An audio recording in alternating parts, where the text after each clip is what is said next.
Most dog owners are doing something every single day, something so small, so normal, that they never stop to question it.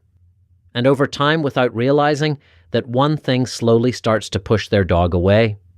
Not in an obvious way, not in a way that makes your dog stop loving you, but in subtle shifts, the kind that quietly change how your dog feels when they're around you. You believe you're doing everything right. You feed them, you walk them, you care for them. From your perspective, you're showing love constantly, and because of that, it feels natural to assume your dog understands it the same way. But the truth is, some of the most common ways humans show affection to dogs aren't being ignored. They're being misread. Your intention says one thing. Your dog's brain hears something else entirely. And what makes this so frustrating is that these aren't rare mistakes. They're not unusual behaviors only a few owners fall into.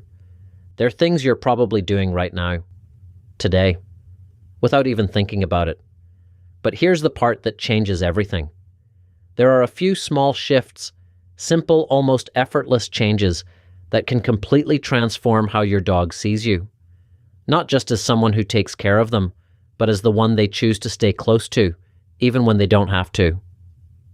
Think about what happens the moment you walk through your front door. Before you even set your bag down, your dog is already there. Their whole body is alive with energy. They might spin in circles, jump up, whine, grab something nearby, just to release the excitement building inside them. It feels chaotic, overwhelming even. And most people respond in the same way.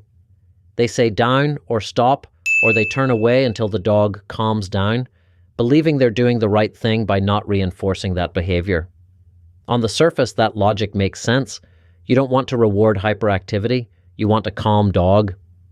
But what's actually happening in that moment isn't just excitement. It's something much deeper. Dogs are wired for reunion rituals. In a pack, when members come back together after time apart, there's a structured social exchanges, niffing, movement, vocalization. It's not random. It's a biological process that reinforces connection and safety.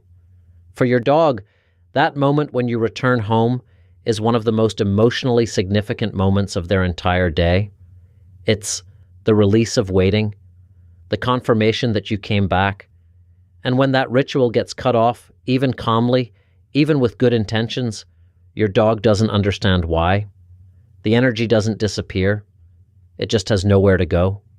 And over time, that excitement can quietly shift into something else, a kind of low-level anxiety. What changes everything is incredibly simple. When you walk through that door, give your dog a moment.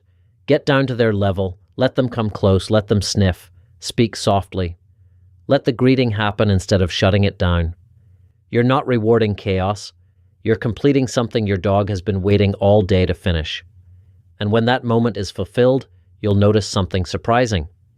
Your dog settles faster. Their energy regulates. The entire evening feels different because of just a few seconds at the beginning. And once you start seeing how much meaning exists in these small interactions, something else becomes clear. The way you communicate with your dog goes far beyond words. In fact, some of the strongest signals you send are completely nonverbal. Eye contact is one of them. You've probably experienced that quiet moment where you look into your dog's eyes and feel something real, something calm, almost grounding. That feeling isn't imagined. There's real biology behind it. When a dog and their owner share relaxed mutual eye contact, both of their brains release oxytocin, the same hormone involved in deep bonding. It's the same system that connects a parent to a child. But here's where things often go wrong. Many people hold eye contact too intensely, too still, too focused. And in the world of dogs, that kind of gaze doesn't always mean affection. It can signal pressure, even confrontation. If you've ever noticed your dog looking away, licking their lips, or yawning while you're looking directly at them, those aren't signs of boredom. They're subtle attempts to reduce tension. Your dog is trying to soften the interaction. The difference between a bonding gaze and a stressful one comes down to softness. A relaxed face, slightly narrowed eyes, a presence that feels safe instead of intense. When you shift your gaze in that way, your dog doesn't just look at you, they stay with you. Their body loosens, their breathing changes, and that connection becomes something they choose, not something they endure. Now think about the hours your dog spends during the day when nothing seems to be happening, when you're busy or away or even just in another room. From a human perspective, it looks like downtime, but inside your dog's brain, something very different is happening. Dogs were never designed for passive living. Their minds were built for problem solving, tracking, decision making, for having a role. When that mental energy has nowhere to go, it doesn't disappear. It turns into behavior. Chewing, pacing, barking at nothing, digging, these aren't random acts. They're expressions of an understimulated mind trying to create its own outlet. And what's interesting is that mental engagement often matters even more than physical exercise when it comes to reducing stress. You don't need hours to fix this. Just a few minutes a day can shift everything. Hide small amounts of food and let your dog search for it. Teach them something new, even something simple. Let them work just a little for what they want. When you do that, your dog doesn't just burn energy, their brain activates. And they start to associate that feeling with you. You become the source of the most engaging, satisfying part of their day. At the same time, there's another kind of moment that most owners overlook completely. The quiet ones. The ones where nothing is happening at all. You're sitting, working, resting, and your dog is just nearby, not asking for attention, not doing anything in particular. It might feel like those moments don't count. Like bonding only happens when you're actively interacting. But for a dog, simply being near you is one of the strongest signals of trust they can give. Your presence alone has a calming effect on their nervous system. You are, in a very real sense, their safe place. And they don't need constant interaction to feel it. They just need you to be there. When you allow those moments to exist without interrupting them, something subtle begins to change.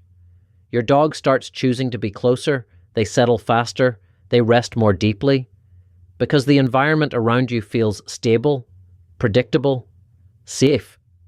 And when you do choose to interact, the way you begin matters more than most people realize. Humans rely heavily on sight and sound. Dogs rely on scent. Before anything else, your dog needs to process who you are through their nose. But most people skip that step entirely. They reach out and touch immediately, often from above, placing a hand on the dog's head.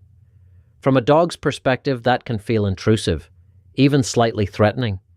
A better approach is almost effortless. Pause for a second. Let your hand rest near their nose. Let them come forward. Let them take in your scent first. That one small adjustment changes the entire interaction. Your dog relaxes sooner. They lean into the contact instead of tolerating it. There's also a moment many people don't think twice about, but it has a deeper impact than it seems. When your dog is asleep, curled up, peaceful, completely still, it's almost impossible not to reach out, to touch them, to pull them closer. But sleep, for a dog, is not just rest, it's recovery. It's when their body resets, when their brain processes everything from the day, and more importantly, it's when they're most vulnerable. When a dog chooses to sleep in a certain place, they're making a quiet decision that it's safe enough to let their guard down completely. Interrupting that moment, even gently, can break that sense of safety. Not dramatically, but enough that over time your dog may start choosing different places to rest, more hidden places, more protected spaces. Letting your dog sleep undisturbed is one of the simplest ways to reinforce trust. And when they wake up on their own and come to you, the connection is different. It's not reactive, it's intentional. They chose that moment, and all of this leads to something deeper, a form of connection that goes beyond play, beyond commands, beyond routine. There are certain areas on your dog's body they can't reach on their own. The base of the neck, the space between the shoulders. These are the areas that, in a natural pack, only trusted companions can access. When you touch those areas slowly, gently, with consistent rhythm, something shifts. Your dog's body softens, their breathing slows, their entire system moves into a state of calm. This isn't just physical comfort, it's neurological. It's the same bonding mechanism that exists between animals that trust each other completely.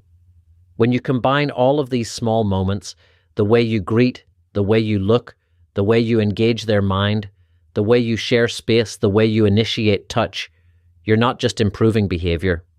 You're changing how your dog experiences you. You stop being just the person who feeds them. You become the place they feel safest, the presence they seek out, the one they choose. And once you see your relationship through that lens, it's impossible to go back to how it was before. If this shifted the way you see your dog, stay with this mindset. Because the more you understand what's actually happening beneath the surface, the deeper that connection becomes.